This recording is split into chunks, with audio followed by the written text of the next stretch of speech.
கர்த்தர் நல்லவர், அவர் கிருபை என்றும் உள்ளது. கிறிஸ்துவுக்குள் பிரியமானவர்களே, இந்த நாளிலே ஆவிக்குரிய யுத்தத்தை குறித்து வேதாகமம் என்ன சொல்கிறது என்பதை குறித்து பார்க்க போகிறோம். பிரியமானவர்களே, ஆவிக்குரிய யுத்தம் என்று சொல்லும் போது அதில் 2 முக்கியமான தவறுகள் இருக்கின்றன. சிலர் அதை அதிகமாய் அதீத நிலையில் வலியுறுத்துகிறார்கள். மற்ற சிலர் அதை ஒரு பொருட்டாக எடுத்துக்கொள்ளாமல் அசட்டை பண்ணுகிறார்கள். சிலர் எல்லா பாவமும் சண்டையும் பிரச்சனையும் பிசாசினால் தான் வருகிறது என்று எண்ணி பிசாசை துரத்த வேண்டும் என்கிறார்கள். வேறு சிலர் ஆவிக்குரிய உலகத்தை குறித்து கொஞ்சம் கூட நினைப்பதில்லை.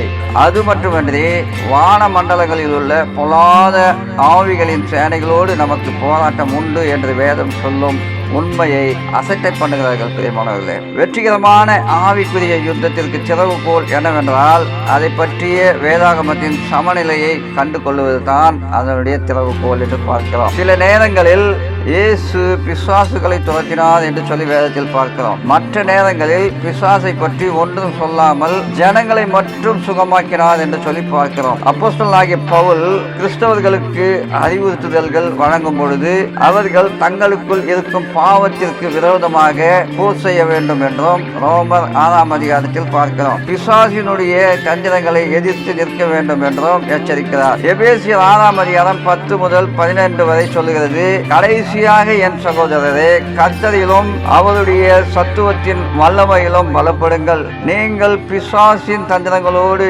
எதிர்த்து நிற்க திராணியுள்ளவர்களாகும்படி தேவனுடைய சர்வ யுத்த வர்க்கத்தையும் தரித்துக் கொள்ளுங்கள். ஏனெனில் மாம்சத்தோடும் இரத்தத்தோடும் மட்டுமல்ல, துரைத்தனங்களோடும் அதிகாரங்களோடும் இப்பிரபஞ்சத்தின் அதிகார லோகாதிபதிகளோடும் வான மண்டலிகளில் உள்ள பொல்லாத ஆவிகளின் சேனைகளோடும் நமக்கு போராட்டம் உண்டு.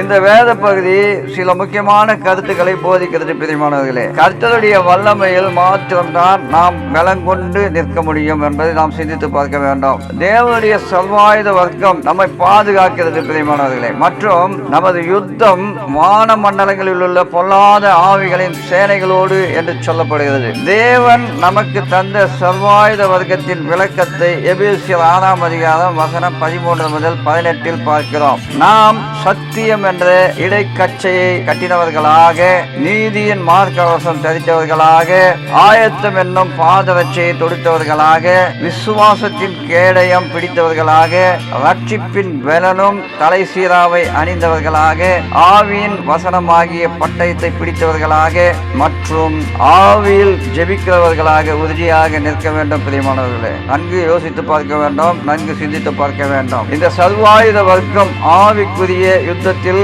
எதை குறிக்கிறது என்று சொல்லி பார்க்கலாம். சாத்தானின் பொய்களுக்கு விரோதமாய் நாம் சத்தியத்தை பேச வேண்டும். கிறிஸ்துவின் மரணத்தின் மூலமாக நாம் நீதியாக மாற்றப்பட்டிருக்கிறோம் என்கிற சத்தியத்தில் இளைப்பாற வேண்டும். பிரியமானவர்களே, எத்தனை எதிர்ப்புகளை நாம் சந்தித்தாலும் சுவிசேஷத்தை தொடர்ந்து பிரசங்கிக்க வேண்டும். பிரியமானவர்களே, எவ்வளவு பயங்கரமாக நாம் தாக்கப்பட்டாலும் விசுவாசத்தில் தடுமாறக்கூடாது.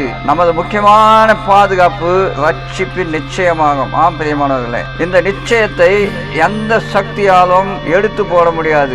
எதிர்த்து போராட நமக்கு ஒரே ஆயுதம் தேவனுடைய வார்த்தையாகும். பிரியமானவர்களே, நமது சொந்த கருத்து மற்றும் உணர்வுகள் அல்ல, நாம் பரிசுத்த ஆவியானவரின் வல்லமை மற்றும் சித்தத்தின்படியே ஜெபிக்க வேண்டும். அதுதான் உண்மை.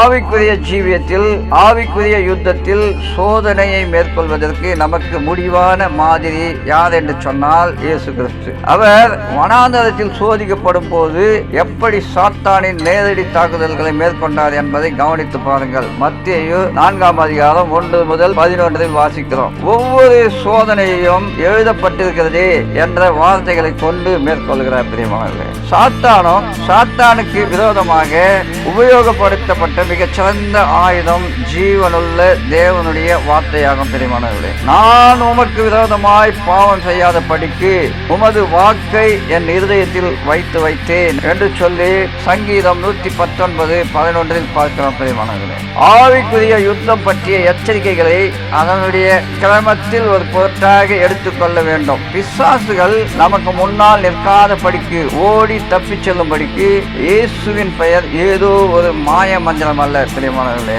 ஜனங்கள் தங்களுக்கு கொடுக்கப்படாத ஒரு அதிகாரத்தை ஏற்றுக்கொள்ளும் பொழுது என்ன நடக்கும் என்பதற்கு பிரதான ஆசாரியனாகிய ஸ்கேவாவின் 7 மகன்கள் ஒரு உதாரணமாக இருக்கிறார்கள் என்று சொல்லி அப்போஸ்தலர் 19ஆம் அதிகாரம் வசனங்கள் 13 முதல் 16 வரை பார்க்கிறோம். வாசிக்கிறேன், கேளுங்கள். அப்பொழுது தேசாந்திரிகளாய் திரிகிற மந்திரவாதிகளாகிய யூதரில் சிலர் பொல்லாத ஆவிகள் பிடித்திருந்தவர்கள் மேல் கர்த்தராகிய இயேசுவின் நாமத்தை சொல்ல துணிந்து பவுல் பிரசங்கிக்கிற இயேசுவின் பேரில் ஆணையிட்டு உங்களுக்கு கட்டளையிடுகிறோம் என்றார்கள். பிரதான ஆசாரியனாகிய ஸ்கேவா என்னும் ஒரு யூதனுடைய குமாரர் 7 பேர் இப்படி செய்தார்கள். பொல்லாத ஆவி அவர்களை நோக்கி, இயேசுவை அறிவேன், பவுலையும் அறிவேன், நீங்கள் யார் என்று சொல்லி பொல்லாத ஆவியுடைய மனுஷன் அவர்கள் மேல் பாய்ந்து பலாத்காரம் பண்ணி அவர்களை மேற்கொள்ள அவர்கள் நிர்வாணிகளும் காயப்பட்டவர்களுமாகி அந்த வீட்டை விட்டு ஓடி போனார்கள் என்று சொல்லி பார்க்கிறோம். பிரியமானவர்களே, பிரதான தூதனாகிய மிகாவேல் கூட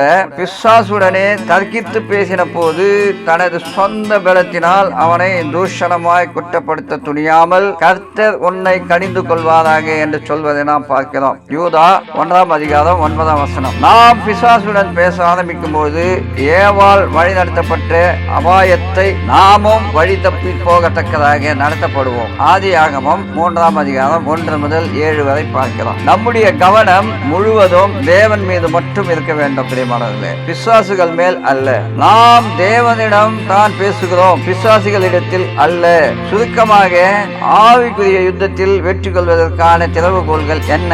நாம் தேவனுடைய வல்லமையை சார்ந்து கொள்ள வேண்டும். நம்முடைய சொந்த பலத்தினால் அல்ல, நாம் தேவனுடைய சர்வாயுத வர்க்கத்தை அணிந்திருக்கிறோம். நாம் வேதாகமத்திலிருந்து வல்லமையை பெற்றிருக்கிறோம். தேவனுடைய வார்த்தையானது ஆவியின் பட்டயமாகும். நாம் விடாமுயற்சியிலும் பரிசுத்தத்திலும் ஜெபம் செய்கிறோம். பிரியமானவர்களே, நாம் உறுதியாக நிற்கிறோம். எபேசியர் 6ஆம் அதிகாரம் 13-14 சொல்கிறது, ஆகையால் தீங்கு நாளிலே அவைகளை நீங்கள் எதிர்க்கவும் சகலத்தையும் செய்து முடித்தவர்களாய் நிற்கவும் திராணியுள்ளவர்களாகும்படிக்கு தேவனுடைய சர்வாயுத வர்க்கத்தையும் எடுத்துக்கொள்ளுங்கள்.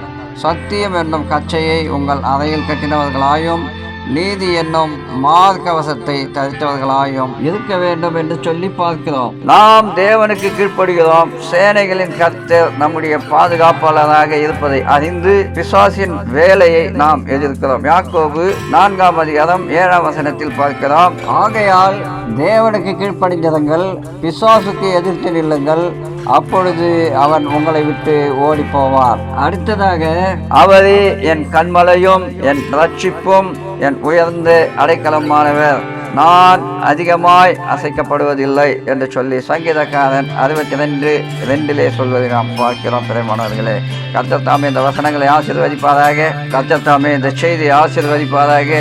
ஆவிக்குரிய யுத்தத்தை குறித்து வேதாகமம் நமக்கு தெளிவாய் சொல்லியிருக்கிறது. அதை நாம் கடைபிடித்து நடப்போமானால் ஆவிக்குரிய ஜீவியத்தில் இன்னும் அதிகமாய் வளர்ந்து தேவனை சேரலாம். ஆவிக்குரிய ஜீவியத்தை நாம் வளர வேண்டும். பிரியமானவர்களே, வேத வசனங்களை அதிகமாய் வாசிக்க வேண்டும். ஆவிக்குரிய ஜீவத்தை குறித்து வேதம் என்ன சொல்லுகிறது என்பதை குறித்து தெளிவாய் நாம் பார்க்க வேண்டும். பிரியமானவர்களே, கவனித்து சிந்தித்து நடக்க வேண்டும். வேத வசனங்களுக்கு கீழ்ப்படிந்து ஆவிக்குரிய ஜீவியத்திற்கு வேத வசனம் என்ன சொல்லுகிறது என்பதை தெளிவாய் புரிந்து நடக்க வேண்டும். கர்த்தர் தாமே உங்களை ஆசீர்வதிப்பாராக.